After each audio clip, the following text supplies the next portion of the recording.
systemic poverty is not a granted. It's not something that's granted, right? Some people don't believe there's systemic poverty. Right? Some people believe there's, and you could be right. You could be right, Natalie. There could be systemic poverty. It's just something you don't put in as a reason.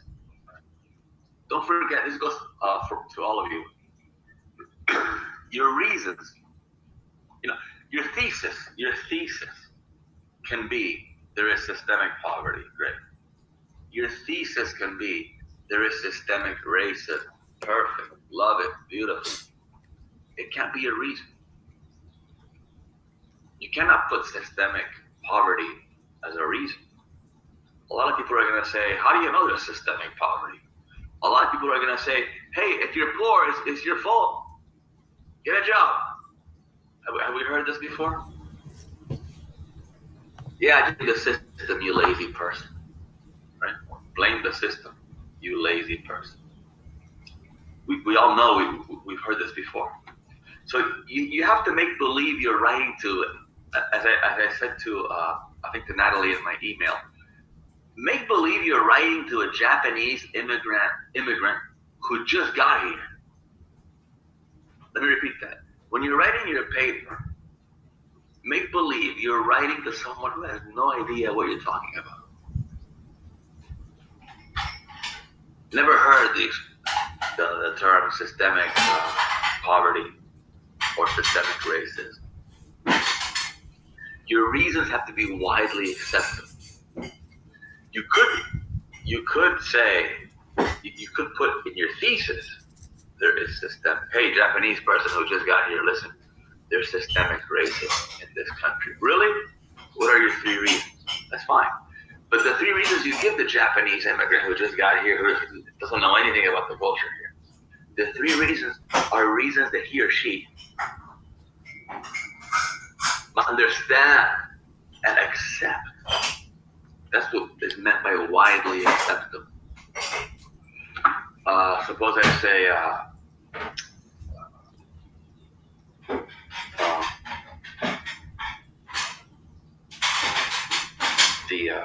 the legal system is racist.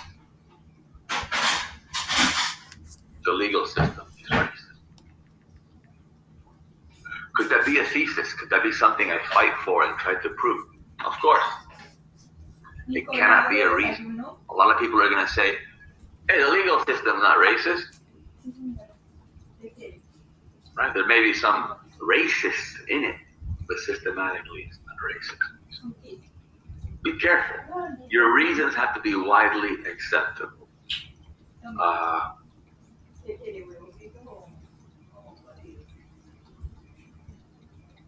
Abortion is moral, perfect, as a thesis. Abortion is immoral, perfect, as a thesis.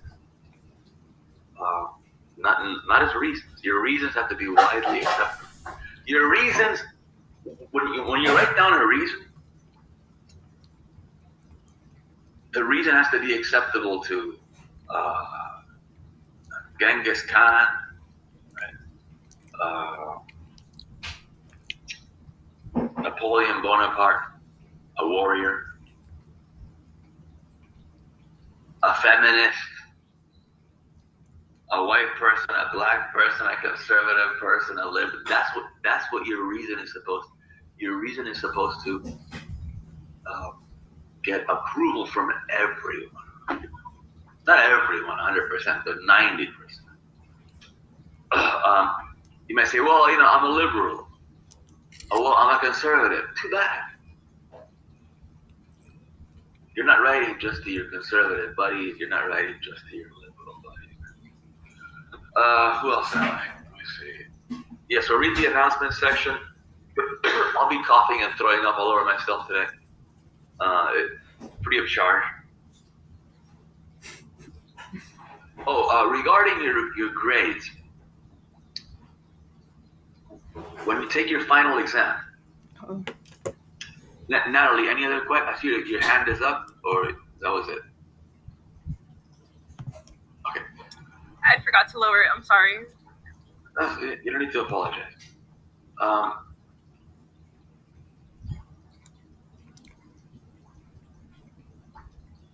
What was that? See, yeah, I'm brain dead, as usual. Oh yeah, your grade. When you take your final exam, you're gonna go to Blackboard and you're gonna look for your grade. You're not gonna get your course grade in Blackboard.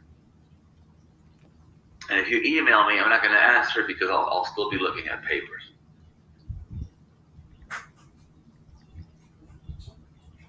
The only grades you'll see on Blackboard that are accurate are your midterm exam and your final exam.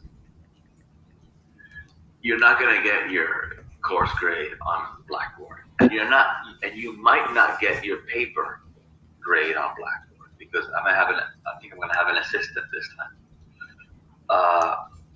So when will you get your course grade? When the school puts it in. Be patient, deal with it.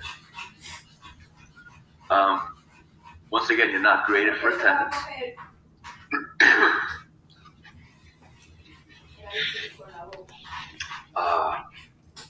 And once again, the only grades on Blackboard that are going to be accurate are your midterm and your final exam grade. You're not going to get a course grade on Blackboard, and you might not get an essay grade on Blackboard. Of course, you will be graded on your essay, but it just might not show up on Blackboard.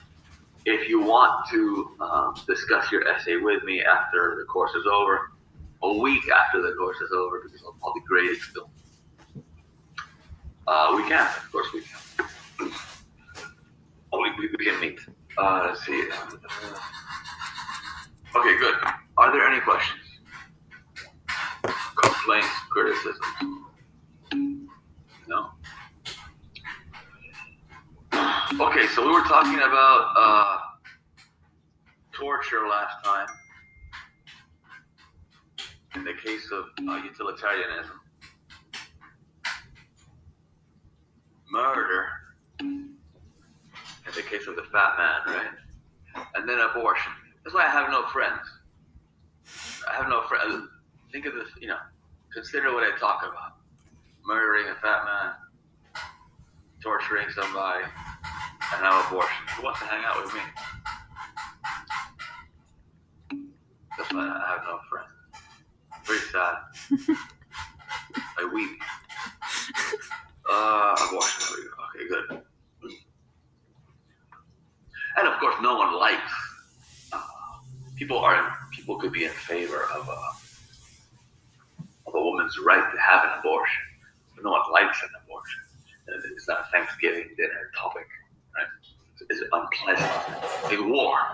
We have to go to war. Nobody likes it.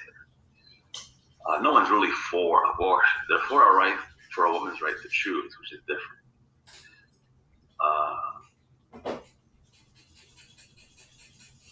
Who am I? There it is. Okay, good. So yeah, we'll just recap just a little bit. I got a new background because last time I was blinded. In January 73, the Supreme Court ruled in favor of Roe. I suspect, my dear students, I could be wrong. It's just a suspicion. I suspect that if the case had gone up now, or were to go up now, it would not have ruled in favor of Roe. It's a suspicion. It's not knowledge.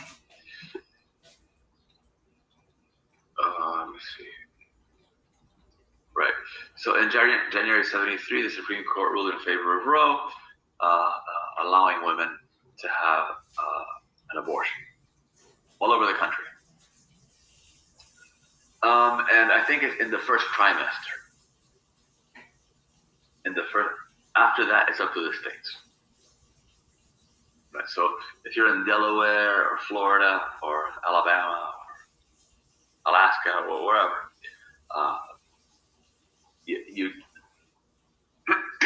the abortion is legal for you in the first trimester. However, you don't have a right to get money for it. Right? If you can't, I think the court has ruled consistently against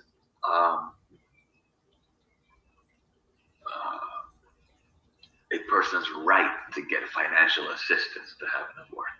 If you don't have the money, that's too bad. I think I could be wrong, but the same thing goes for owning a firearm. You have the right to own a firearm, a weapon, a gun, but you don't have a right to get money to buy that. You got to get a job, get your own money, and then get your gun. Right? I think that's the case also with abortion. And I think that's the case because these laws change. And there are 50 states. Each state has its own law for this country. Once again, why did the Supreme Court rule in favor of Roe back in '73? The three reasons we went over last time: abortion was legal in Roman law, abortion is legal in Anglo-American common law, and C, abortion is a woman's constitutional right. A and B are not really that. They don't hold as much as C for various reasons. We can and we do refer back to Rome, Greece, what have you, the Magna Carta. What was I thinking? When was the Magna Carta? 1366 or something like that. Somebody look into that for me. 1266, 1250. Anyways, we do refer to previous cultures. But you gotta be careful, right? Let's not forget that in Rome, crucifixions were legal. 1215, thank you. I was off by I said 1250, off by 35 years. Thank you, Nicole. When you can, get a chance to read the Magna Carta. It's very interesting. Very important.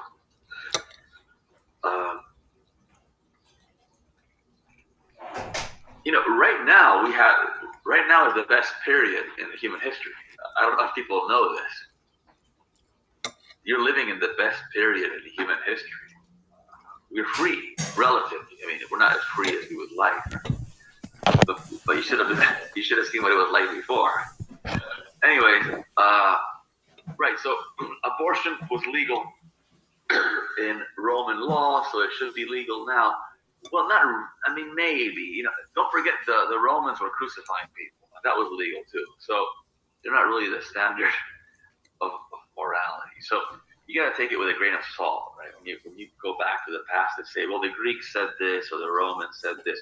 Yeah, the Romans were right about many things, but they were also wrong about many things. So again, crucifixion was legal.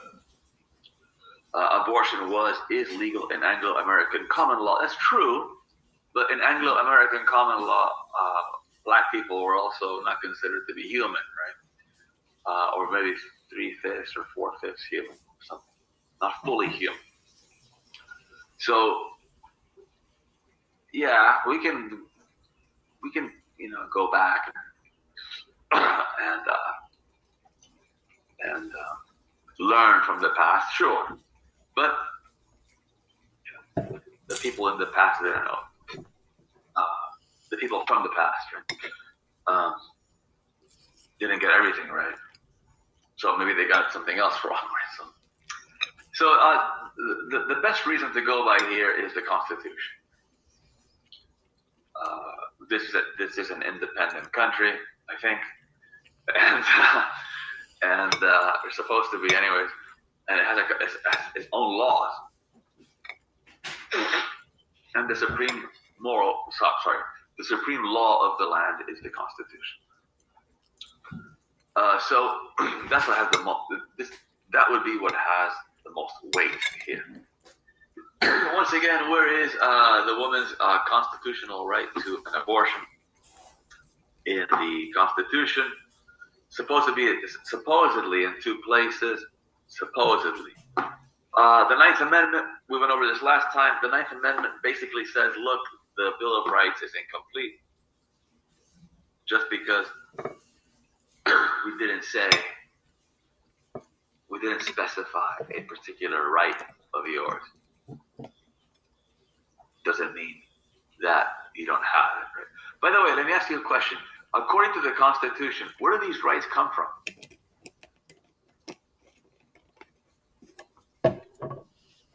According to the Founding Fathers, where do these rights that we have come from?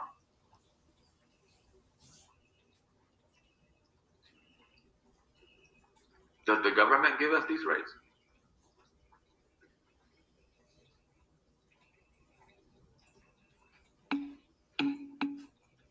No. Right, Malika, it's God. Yeah. According to the Founding Fathers of this is what people don't know. According to the Founding Fathers of this country, right, your rights are given to you by God. That's the way it is. Back when there were kings, there still are kings, right, in certain countries. But back when that's all there was, the king was appointed by God. Now it's God gives you the right. So God gives you all these rights. The government acknowledges them. The government doesn't give you rights. According to this is not me, okay? This is just the way it is. According to the Founding Fathers, the government does not give you rights. People don't give you rights. God gives you your rights. And the Constitution just acknowledges. It says, okay, we're going to respect your rights because the man upstairs gave you those rights. So, for example, in the Ninth Amendment,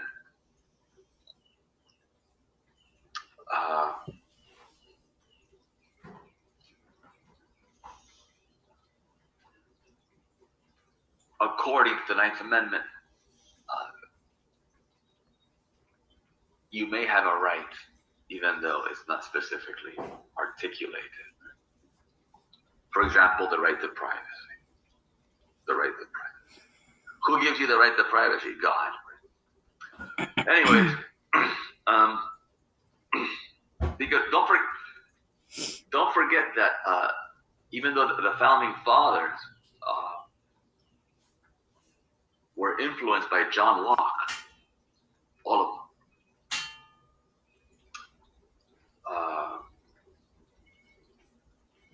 And John Locke, in his letter on tolerance,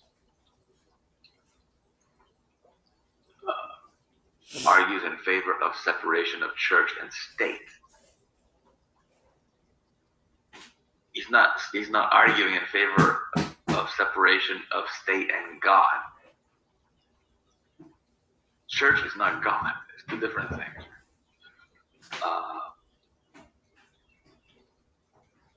So yeah, don't mistake that. Don't think that because there's separation of church and state, there's separation of state and God. God is not the church.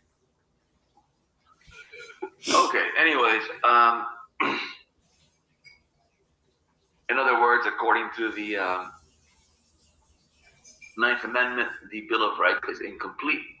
There are other natural rights or laws from long-standing custom. One of these is a right to privacy, of course. Right? So, what the hell does the right to privacy have to do with abortion?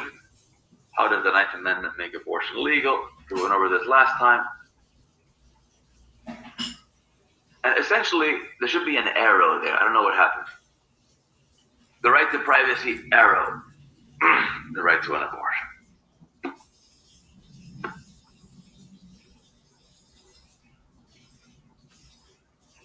And again, this is where a lot of people jump ship, right?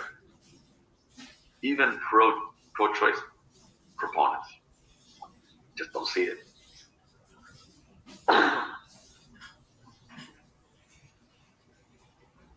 You know, what the hell does privacy have to do with having an abortion, right? Suppose we know that privacy is a state in which you can be unobserved and undisturbed, right?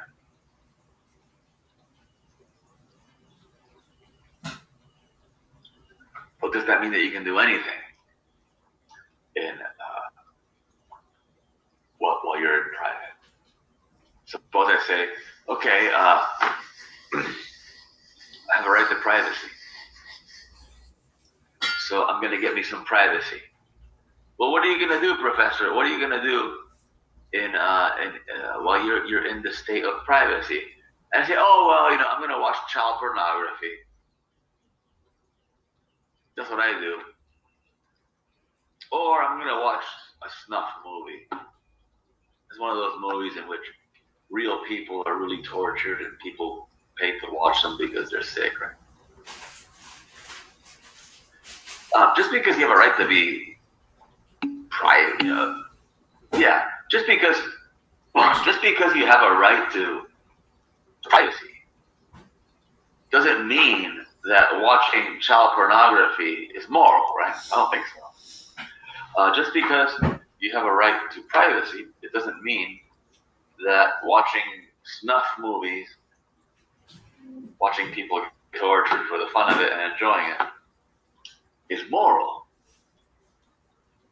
Right? Of course not. So, just because you have a right to privacy doesn't mean you have a right to do whatever the hell you want to do, right? So, I don't see where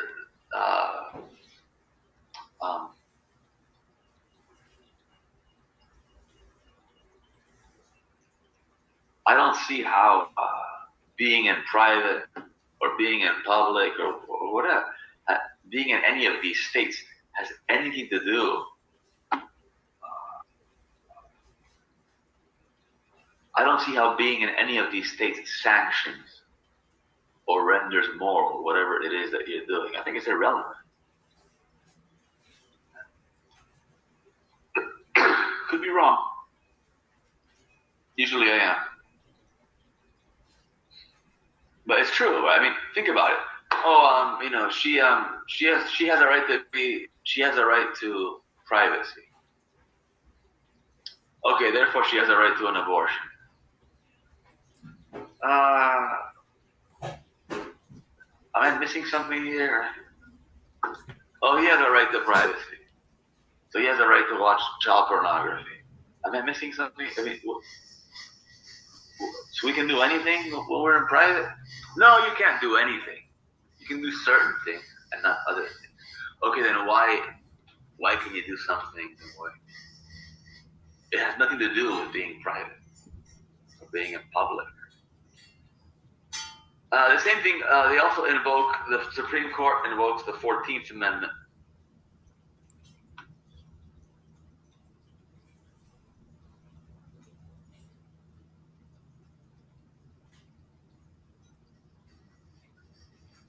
In which clearly your right to life, liberty, and the retention of your property doesn't mean you have a right to acquire property. You have a right to keep your property.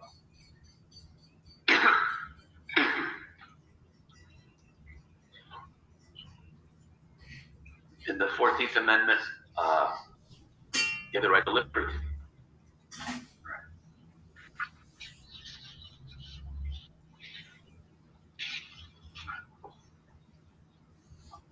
Freedom. Well, what does this imply? Oh, it implies you have a right to privacy. That makes sense. Yeah, sure. If you have a right to be free, then you have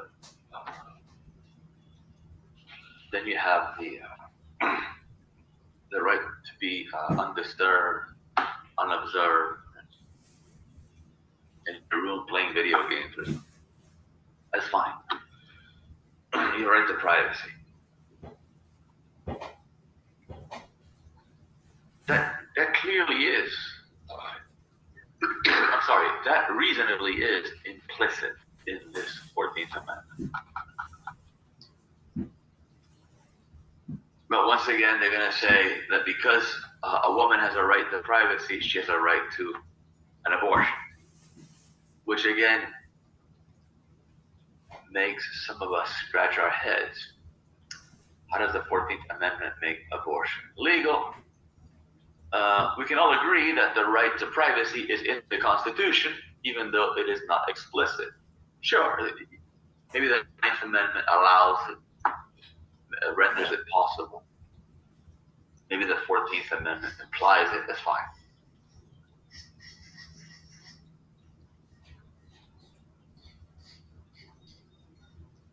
And once again, I'm sorry if I repeat myself, most of the justices, 7 out of 9, claim that the right to privacy entails the right to have an abortion. But is it clear that the right to privacy entails the right to having an abortion? There should be an arrow between privacy and abortion.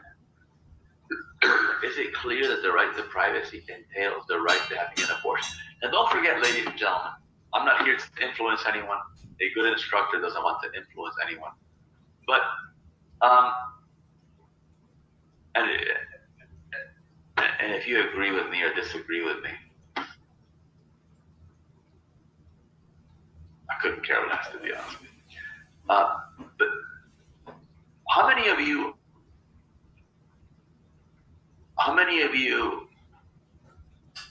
grasp that the right to privacy does entail the right to have an abortion? How many of you see the connection? I have a right to privacy, therefore I have a right to an abortion. You see it. How do you see it?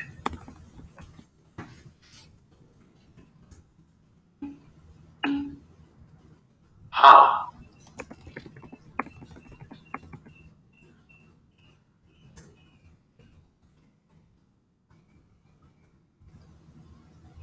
Maybe somebody can explain it to me. It's my body. It's not your body, Laura. At least that's we'll get back. We'll get back to that, Laura. It might not be your body. It might not be your body, Denise. And we'll talk about that. We'll talk about that. I don't see it. Yeah, the 14th Amendment does make more sense, yes. The 9th is negative. It doesn't positively say anything specific. It just, yeah.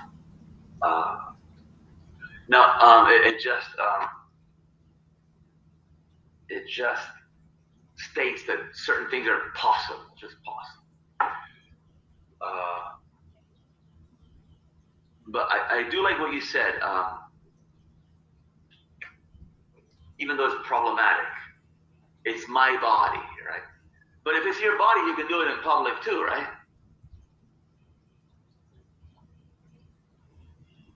I mean, why bring up privacy? Just say a woman has it's your own body. Make it more conscious. There are reasons to believe it's not your body. We'll go over that later. There are reasons to believe it's not your body.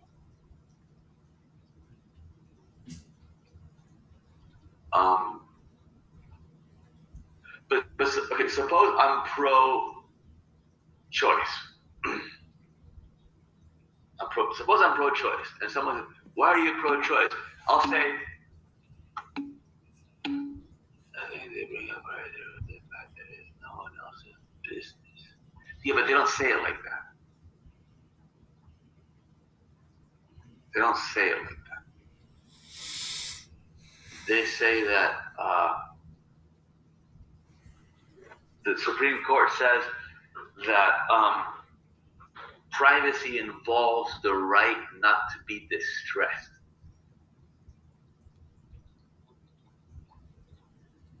And you can be distressed by other people or by a situation or by your own psychological state. So it's not necessary. They don't cite other people. They don't say it's no one else. They never speak about anyone else. It's not in their language. Okay, but it's good. I'm happy that some of you are disagreeing with me.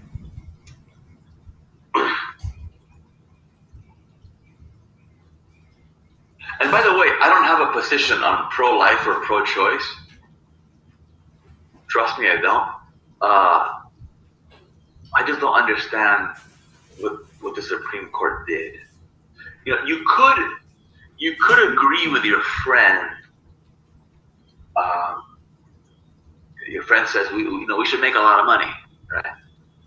You agree with him, yeah, we should make a lot of money. But then he says how you should make a lot of money, and you disagree with that, right? So,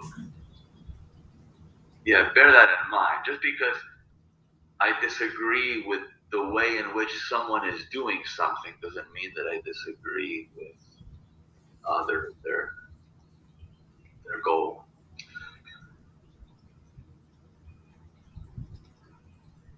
Oh, here it is. One reason the court gave is that the right to privacy entails or strictly implies the right to be free of distress. It would be distressful for the woman to have to raise an unwanted child.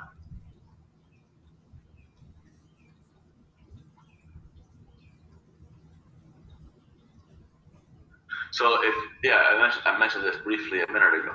So if the woman has a right to privacy, she has a right not to be distressed.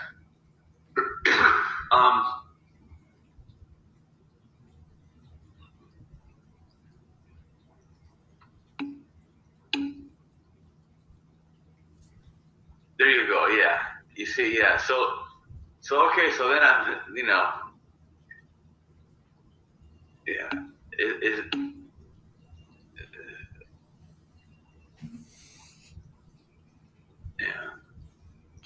Yeah, I don't have a right not to be distressed either. So this is what they say, though. Again,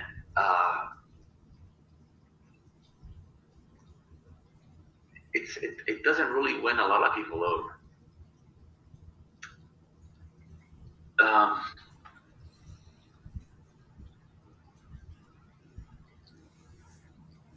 7-2. I agree with you. I don't agree with the recent thing. Yeah. And you could be pro-choice.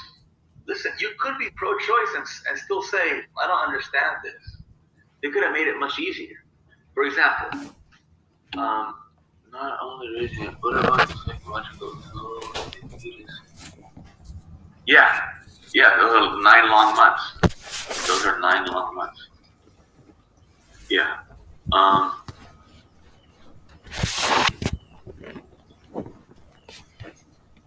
That's a good point. That's a good point. But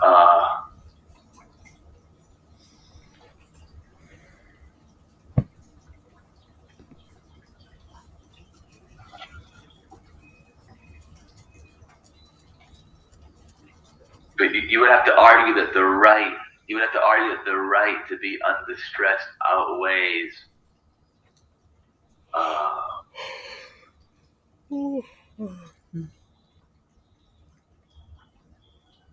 Outweighs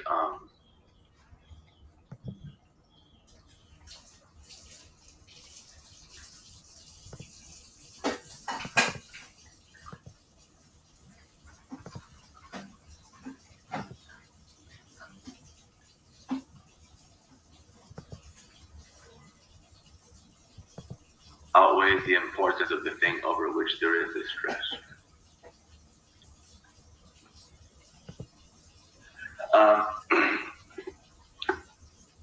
Justices White and Rehnquist back in '73 voted against the landmark Roe v. Wade ruling.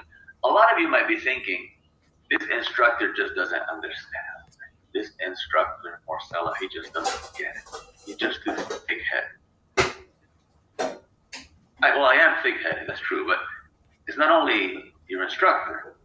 Two of the Supreme Court justices said they didn't understand what the hell the other 7 were talking about. Right? It's the minority.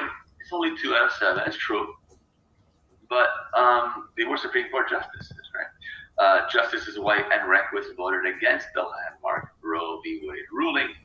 According to Rehnquist, the 14th Amendment does not give anyone a right to abortion. Right?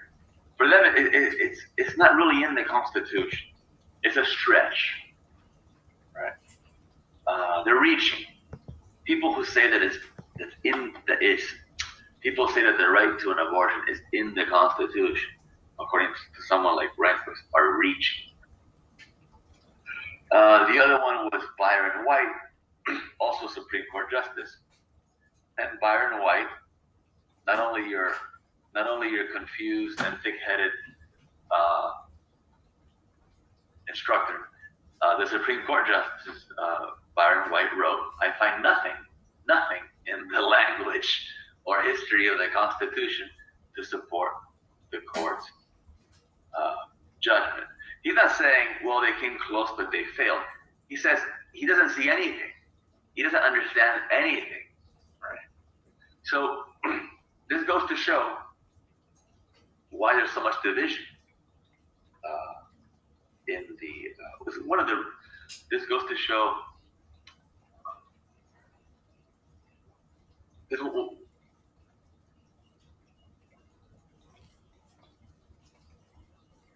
is one of the many reasons why there's so much division in the country. It's based on this interpretation of privacy. And of course, George W. Bush, not my favorite president, trust me. They asked him, what do you think about the Roe v. Wade ruling? He said, that's a stretch. But he encapsulates the objection perfectly, right? Those who disagree might go on for hours telling you why they disagree. He said it with 3 words. It's a stretch.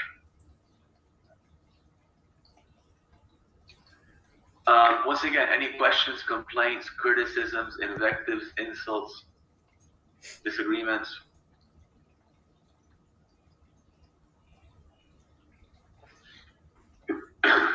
Don't forget you have freedom of speech in this course. No?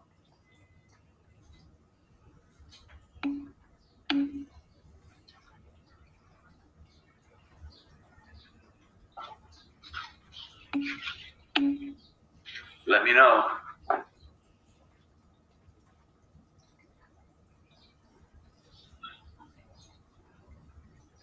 Feeling a little better.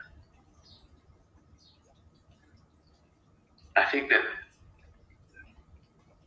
maybe in 40 minutes I'll feel terrible again because I've been boiling water with salt, and that makes me feel pretty good for a while. Then I start getting a tingling sensation again.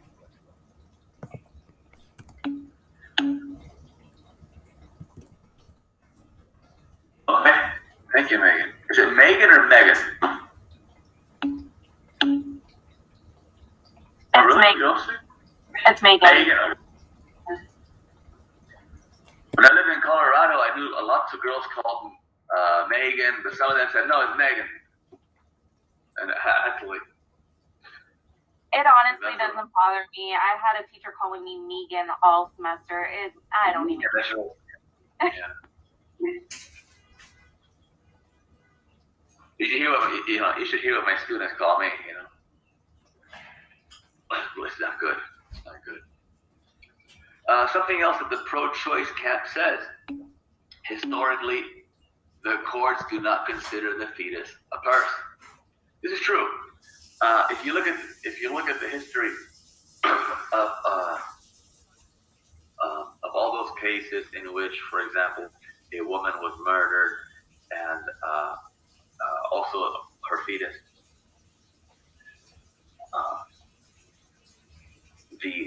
although the fetus is not considered a person, although it does have rights. The fetus does have some rights. to be unmolested, right? Yeah. The word molest in English in recent times has a sexual connotation, right? It's not necessarily the case. If I molest you, it doesn't mean that I'm doing anything sexual necessarily. It means bother. It means disturb, right? If anyone says, "Oh, yeah, well, nowadays I wouldn't use it that way. I wouldn't use it because they're gonna think it's sexual, right? That's the way it's used."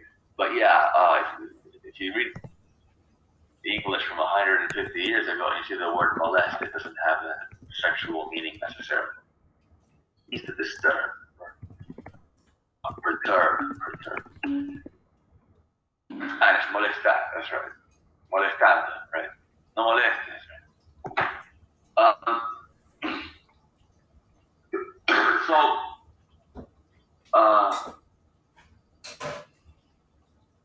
right, so the fetus has a right not to be unmolested by the pregnant woman. The fetus can be molested, disturbed, destroyed, what have you, by the pregnant woman. But it cannot be molested by someone else. So it has limited rights.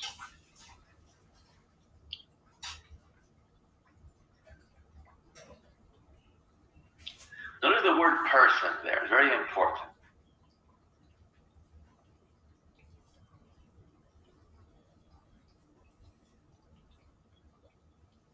Once again, yeah, they're referring to history.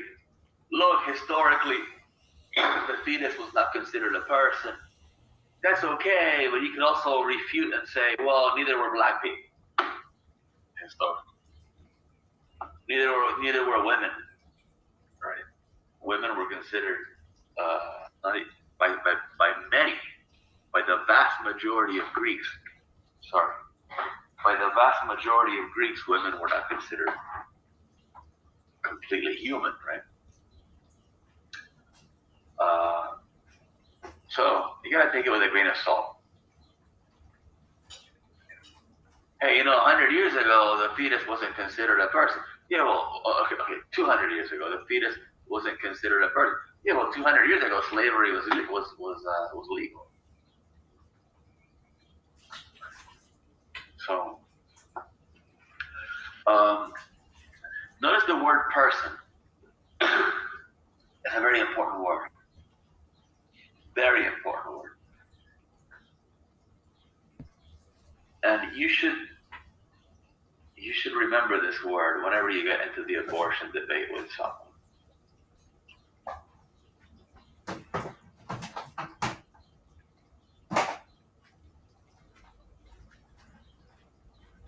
What's debated, if you really think about it, is not whether or not the fetus is a human being. It is a human being. It's not a rhinoceros, right?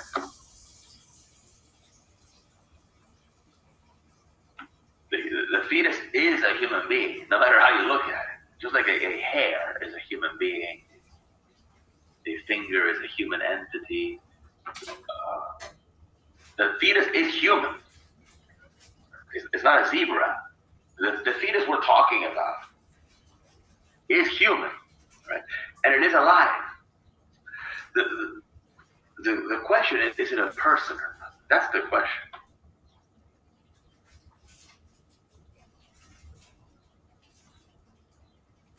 That's the question. Those people who are pro-life or against abortion, what they really believe is that the fetus is a person already. It's got a soul or something.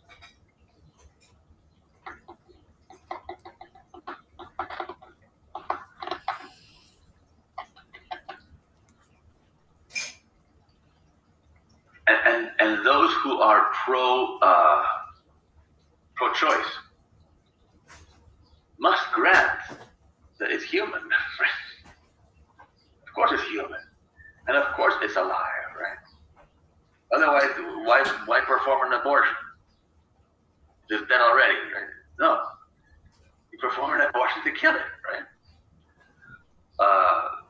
to abort it, to terminate its existence. Of course, it's alive. Of course, it's human. But the pro-choice camp, the pro-choice proponents, usually a liberal, usually not always,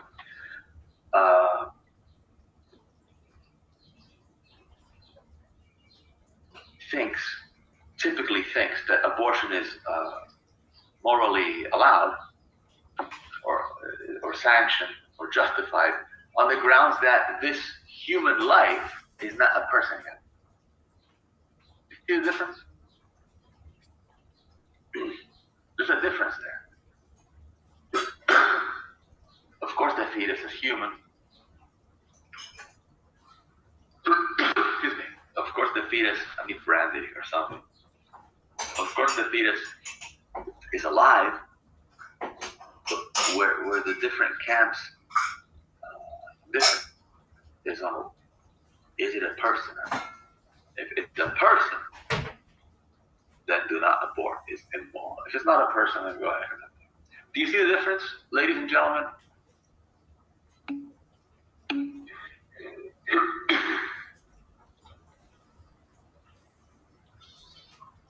I'm dying.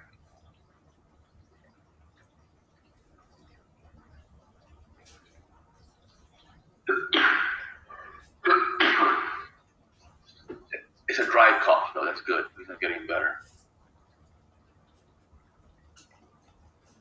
Okay, now I think I heard this from some students. I think Laura, and there was another one. I'm sorry, Egon. Who else said, since it is my body, then it is my choice? Laura, Armella, and somebody else said this, right?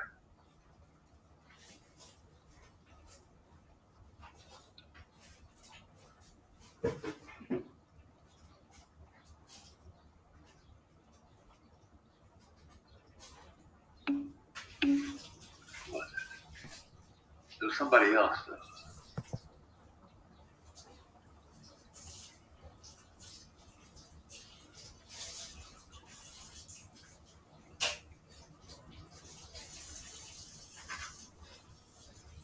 So she left already. Kaylin? Was it Kaylin? It's your own body? Lopez? Is that you? Yeah? Okay. Kaylin, did you finish your outline?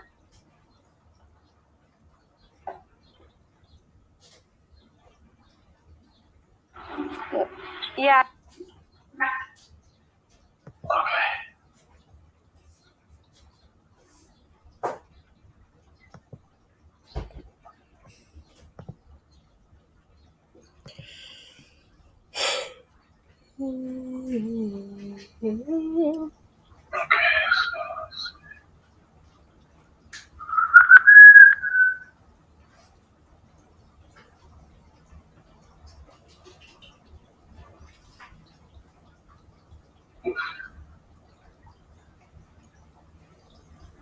Okay, I'm going to argue that it's not your body. And you're going to try to show me I'm wrong, I guess. Okay.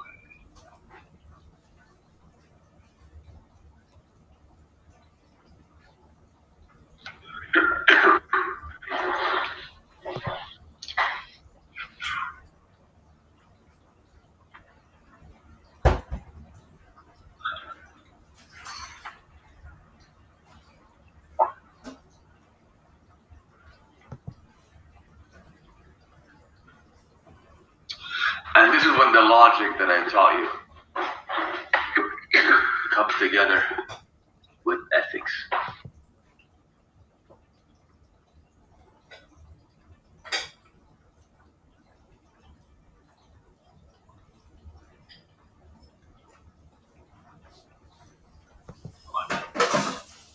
What does this say? Anyone?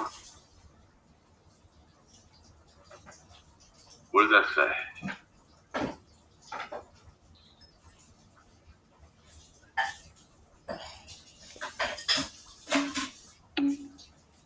For every what, Jennifer?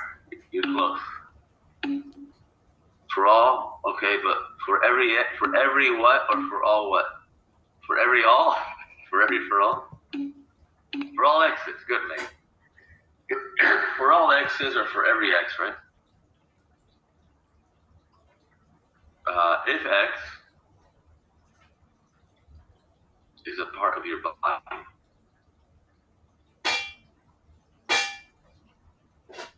right? If x is a part of your body, then x has your DNA, right? Do we agree with this? Yes. Let me know if you disagree. Don't forget, I don't give a damn if you disagree with me.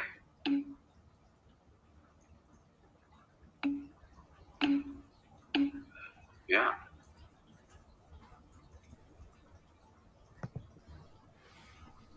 I don't care if you call me bald and ugly either.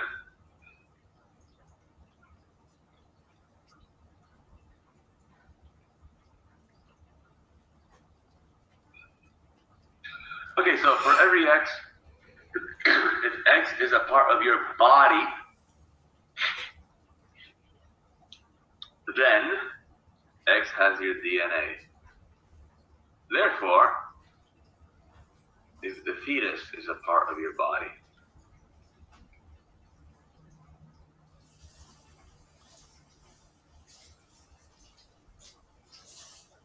the fetus has what?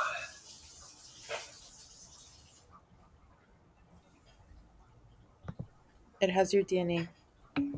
Right. What do we call this move here from 1 to 2?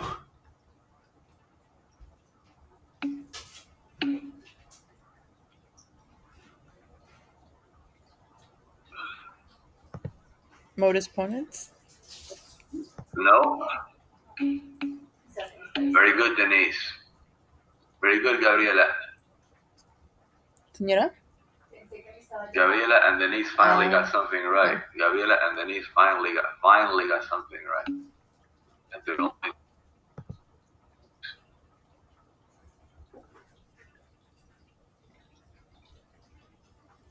I've been patient with them. Just kidding.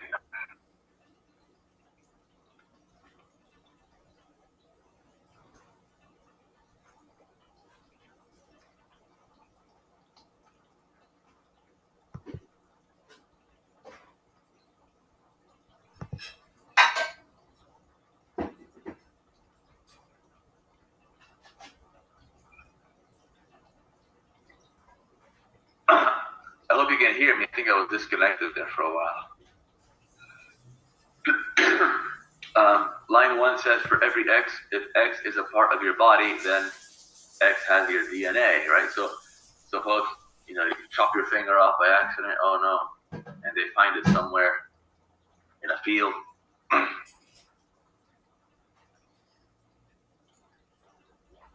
They can tell it's yours because it has DNA, right?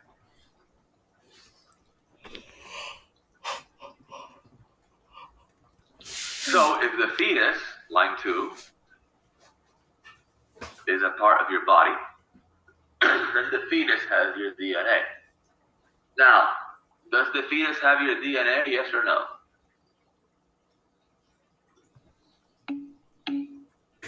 No, it doesn't. It has its own DNA because you had to use someone else's to create it. Right. Because if the fetus commits a murder and it has your DNA, then you're going to go to jail. Right? Suppose the fetus is out there murdering people, leaving his DNA all over the place. They're going to think it's you. So no, it doesn't have your DNA. So it is not the case that the fetus has your DNA.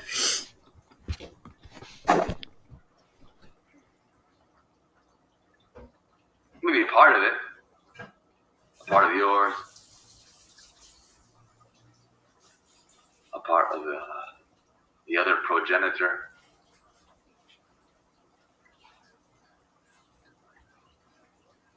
Is an assumption. The fetus does not have your DNA, So what follows from 1 and 3? From 2 and 3, sorry. What follows from 2 and 3, sorry?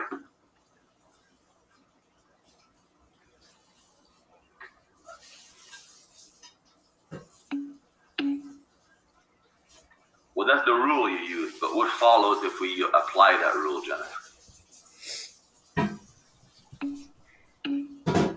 Right, the fetus is not a part of your body.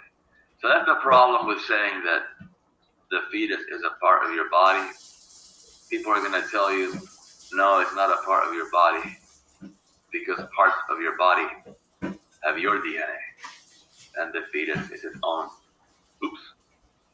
it's its own thing. It has its own DNA. So that's why earlier I said that I would get back to this, right?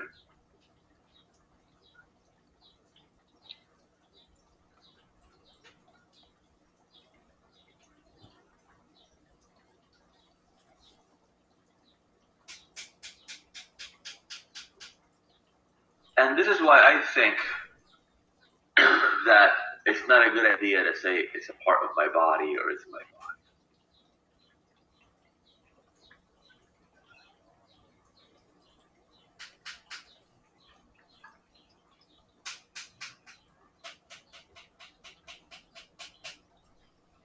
You get this objection.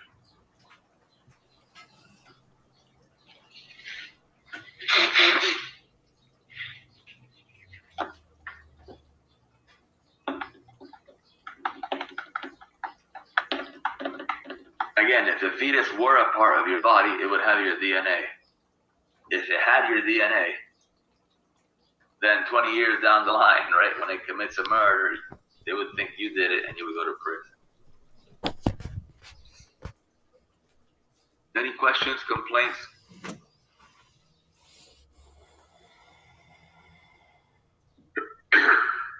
Excuse me. So hopefully you're beginning to see how the logic and the ethics start to come together.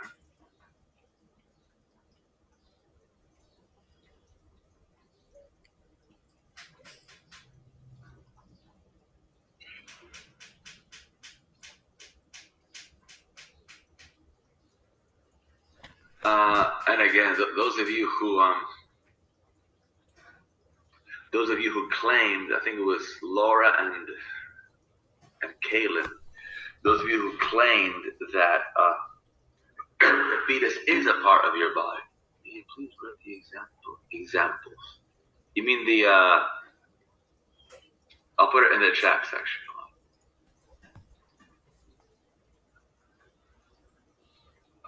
B is,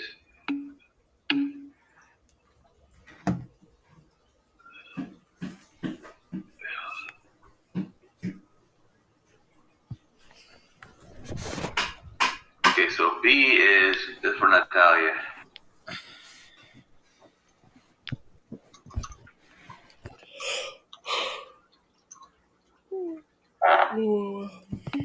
D has your DNA.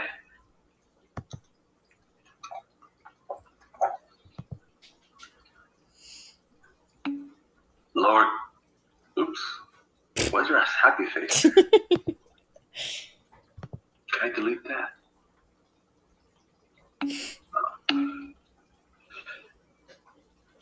B is, no, not B, D has your DNA. Sorry about that. Ignore that face there. Yeah. Again, I get to have the emoji. D, thank you, Dahlia. So, Natalia, B is a part of your body. D, like in dog, has your DNA. So, Natalia, it says, thank you, Natalia. For every X, if X is a part of your body, then X has your DNA. Therefore, number 2, if the fetus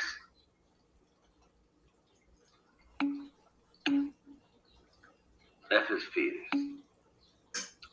Therefore, if a fetus is a part of your body, then the fetus has your DNA. Line 3, the fetus is. It is not the case that the fetus has your DNA. Therefore, it is not the case that the fetus is a part of your body.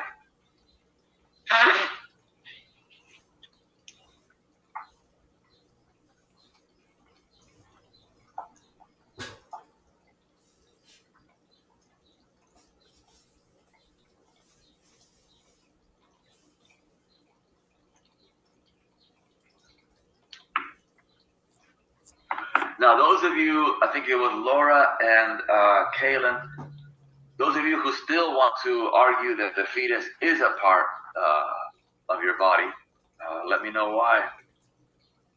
Don't give up.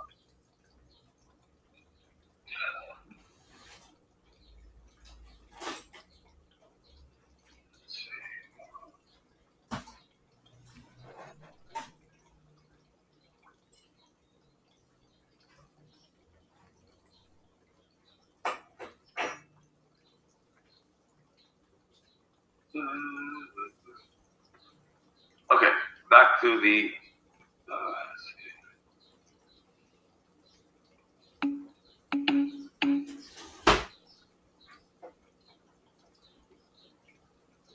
Well, just because something is contained by something else, just because you can physically find something in another physical body, doesn't mean it's a part of it. So in Africa, there's a country called Lesotho. Does anyone know of the country Lesotho in Africa?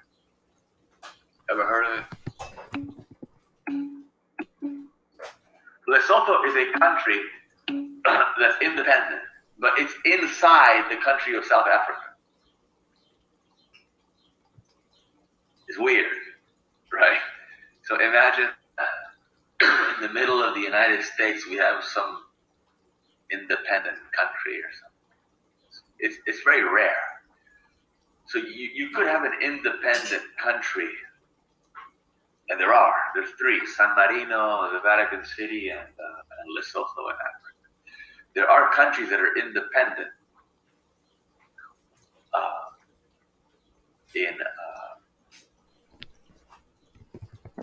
that are to be found in the geography of other countries. I'll put the name of the country here. Lesotho. Yeah, just so you might think, well, Lesotho is inside South Africa, so it must be a part of. No, it's independent.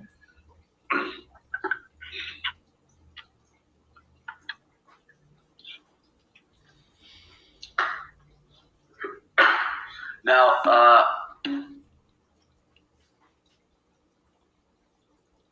yeah, it has a. You're right, Laura. It has a part of your DNA, but it's its own thing, right? You also have a part of your mom and dad, right? But you're not your mom and dad. Parasitic born could be another. Very good, Jose. Very good. That's a good one. That's a good one. Some of you are thinking, right?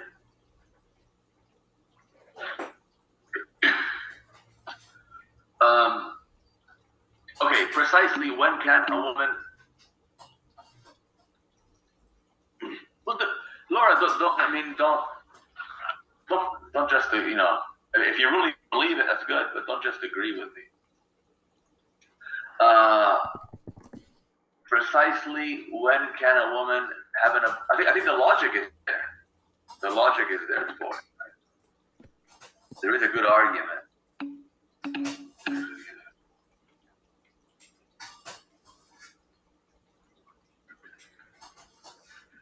She's happy. She's smiling. I don't know. Okay, that's good.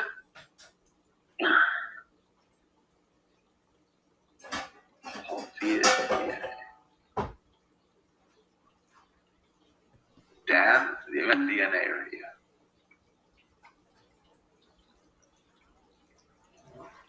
What did you find, Gabriela? It said that once the fetus it's in your body and everything. It has its own set of DNA, so it's not yours, but you do carry in your body some of that fetal DNA that runs through your bloodstream, but it's so minimal that like they're two different entities. But yeah, but I mean, that's what that's what the Greeks said. That's what the Greeks said that women were a vessel, right?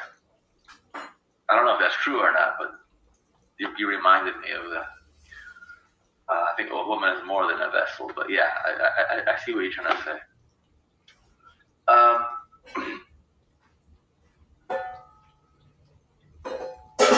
Yeah, and in a sense, it does have your DNA in a sense, right? In the sense that you contribute to. Obviously, it doesn't get its DNA from clouds or something.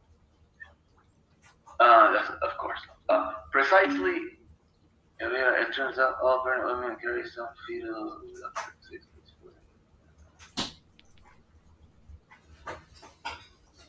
Yeah.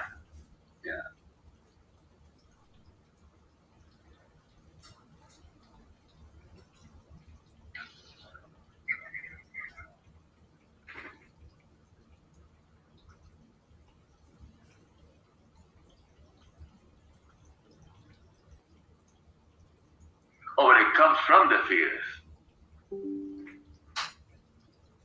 Yeah, that in the woman's body who's pregnant, there's like about a 6% of DNA from the fetus floating in your plasma. Right, so that, yeah, okay. But since you're able to differentiate those two things, that one comes from the fetus and one is from the mother, that means that they both have different DNAs. Right. Yeah. Good.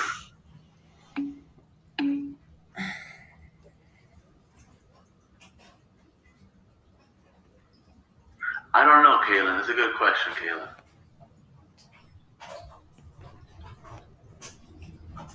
That's a good question. In a sense, it's a part of you. In a sense, it's not, right? It depends upon how you define part. That's a good question.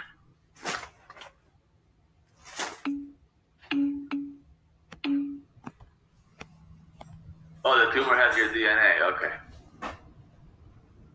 Right.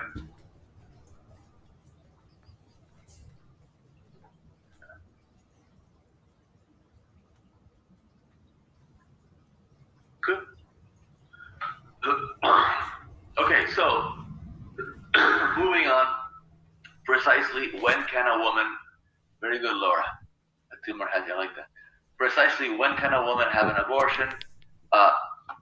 Based on the ruling in 1973. I say that because the situation might be changing, right? Might be. I don't know that it will. When can a woman have an abortion? In the first trimester, abortion is safe and the fetus is not viable, meaning it cannot survive on its own. That's right, Laura. That's right. That's right.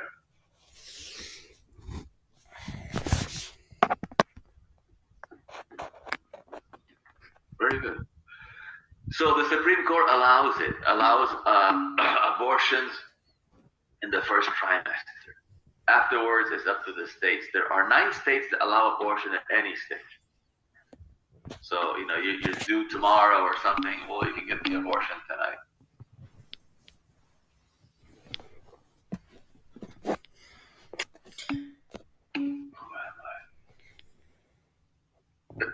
Well, that's the way it is.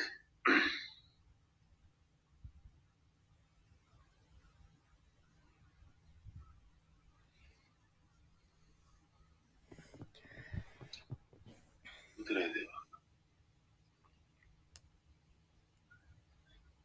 And in North Carolina, there is ongoing debate with regard to abortion survivors. Some legislators claim that if a fetus survives an abortion and is born alive, obviously, the doctors are not legally required to save its life. So suppose someone goes in to have the abortion done, but the abortion is botched, the fetus survives and is born. Well, if it's born, just leave it there on the table or something. Just forget about it. Don't kill it, but don't save it either. Right?